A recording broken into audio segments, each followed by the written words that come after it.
Déclaration du Conseil national de la résistance congolaise, CNRC en sigle.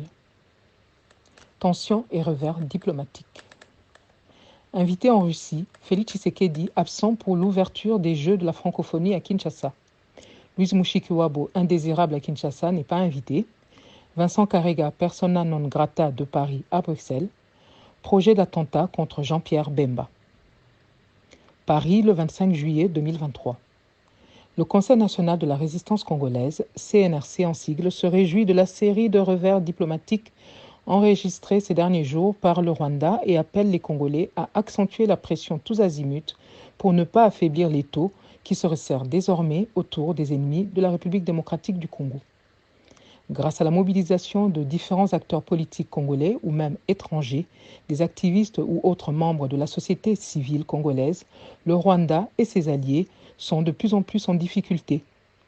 En effet, la décision de refus de l'accréditation de Vincent Karega dans le Royaume de Belgique, Vincent Karega qui est, comme vous le savez, un prétendu diplomate rwandais dont la carrière semble de plus en plus s'apparenter à celle d'un tueur en série, son refus d'accréditation donc est un véritable soulagement, en particulier pour tous les activistes congolais de la diaspora et autres opposants rwandais qui combattent le régime de l'Hitler africain Paul Kagame. À ce sujet, le CNRC salue également la position ferme de la France à qui le Rwanda s'était adressé en premier pour tenter d'y envoyer ce même sulfureux diplomate comme ambassadeur et qui s'était empressé de refuser cette demande malvenue.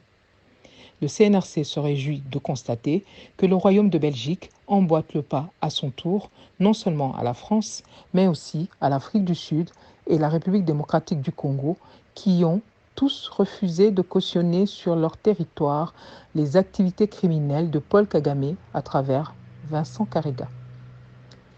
Comme le CNRC l'avait écrit dans une lettre adressée au gouvernement du Royaume de Belgique et différentes autorités belges il y a quelques mois, je cite: « Au vu de son parcours, M. Karega devrait plutôt se retrouver devant un tribunal pour y être jugé et non paisiblement au sein d'une ambassade pour nuire aux Congolais et aux opposants rwandais. » Les réseaux de M. Norengwanda en Belgique ont d'ailleurs suivi et constaté que les services de renseignement rwandais, en connivence avec Vincent Karega, n'ont pas attendu cette décision finale du gouvernement du Royaume de Belgique pour s'activer déjà sur le territoire belge.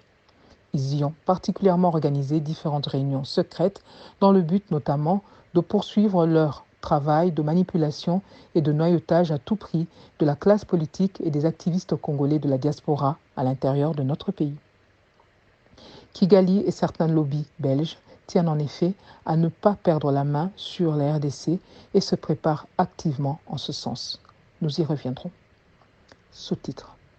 Contrairement aux affirmations de Patrick Mouyaya, Félix Tshisekedi et Louise Mushikiwabo seront absents pour l'ouverture des Jeux de la francophonie programmés à Kinshasa du 28 juillet 2023 au 6 août 2023.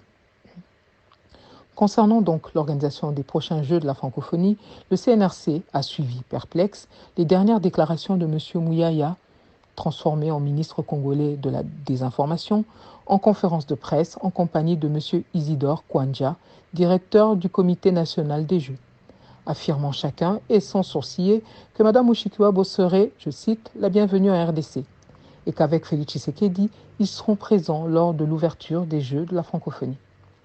Ces deux collabos espèrent donc, de tous leurs vœux, la présence des artisans de l'Holocauste congolais sur notre territoire pour cracher à nouveau sur la mémoire des victimes congolaises de l'occupation rwandaise, comme ce fut déjà le cas avec la présence de Paul Kagame au Stade des Martyrs à Kinshasa lors des obsèques d'Étienne Tshisekedi.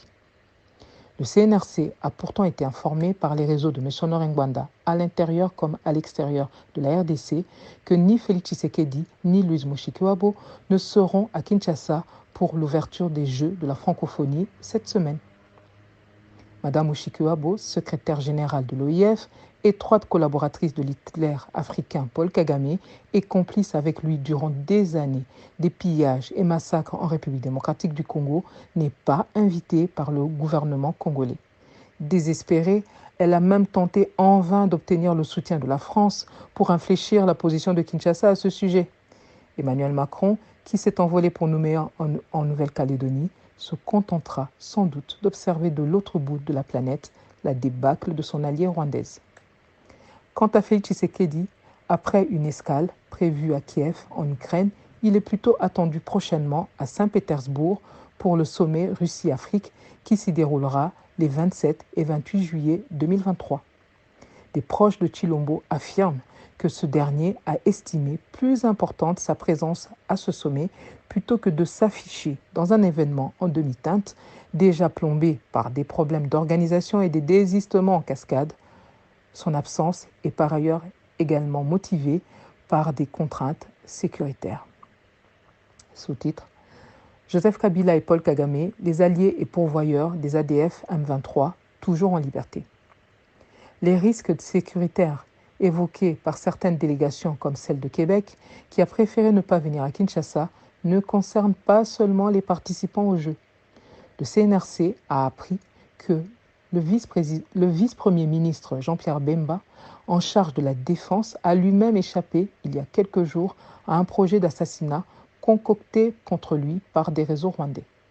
C'est pour cette raison qu'il ne s'est finalement pas rendu à Goma le 12 juillet dernier pour la réunion portant sur le cantonnement des terroristes rwandais du M23, préférant y participer par visioconférence.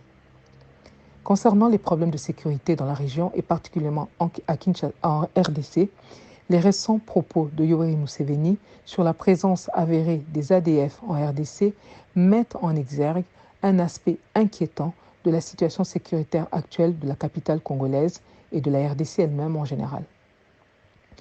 Le président ougandais a en effet confirmé ce que feu M. Honoré Ngbanda avait déjà dénoncé à maintes reprises, à savoir que Joseph Kabila et le régime rwandais de Kigali sont les alliés et pourvoyeurs des combattants islamistes des ADF. Ce sont eux qui ont offert à ces terroristes un véritable sanctuaire en RDC. Yoweri Museveni a insisté sur le fait qu'après que son armée les ait combattus et a priori éradiqués sur le territoire ougandais et les zones frontalières de l'Ouganda en RDC, des groupes de ces combattants se seraient éparpillés en petits groupes à travers la République démocratique du Congo.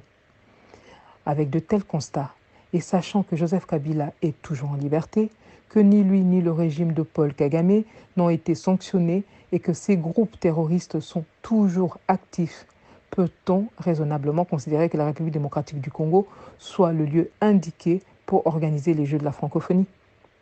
Alors que Félix Tshisekedi vient de reconnaître publiquement qu'il a failli en matière de justice en RDC, le CNRC rappelle que notre pays bat probablement aujourd'hui des records en matière d'insécurité.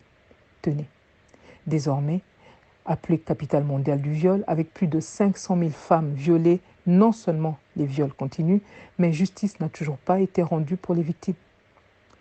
Plus de 12 millions de Congolais ont été massacrés, mais non seulement les massacres et les enlèvements se poursuivent et gagnent du terrain, y compris à Kinshasa, mais un rapport comme le rapport Mapping de l'ONU, qui lève le pan sur ceci, continue à croupir dans les tiroirs de l'ONU sans qu'aucun des criminels qui y sont répertoriés ne se sente inquiété depuis plus de 2 décennies. Pire encore, les 3 armées du Burundi, de l'Ouganda et du Rwanda, épinglées dans le rapport comme ayant commis des exactions en RDC, ont été autorisées à revenir tranquillement sur les lieux de leurs crimes au travers des troupes de l'EAC, laissant leurs victimes qui ont survécu à leur merci au vu et au su de tous.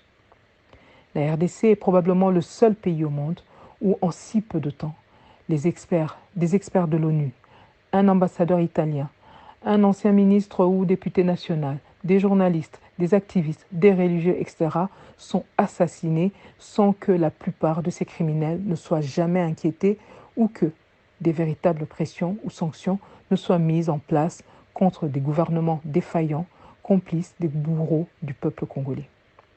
L'Organisation internationale de la francophonie, dont la gestion a été confiée au même bourreau rwandais des Congolais, compte à son tour s'inscrire dans cette forme d'inconscience collective en organisant coûte que coûte des jeux dans un pays occupé et en plein génocide des Congolais.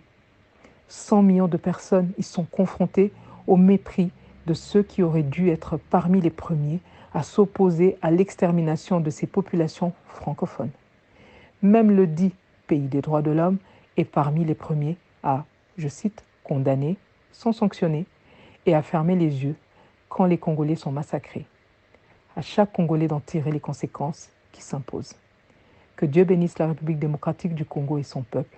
Pour le CNRC, Candide Okeke, responsable du pilotage stratégique du Conseil national de la résistance congolaise, RC Résistance congolaise.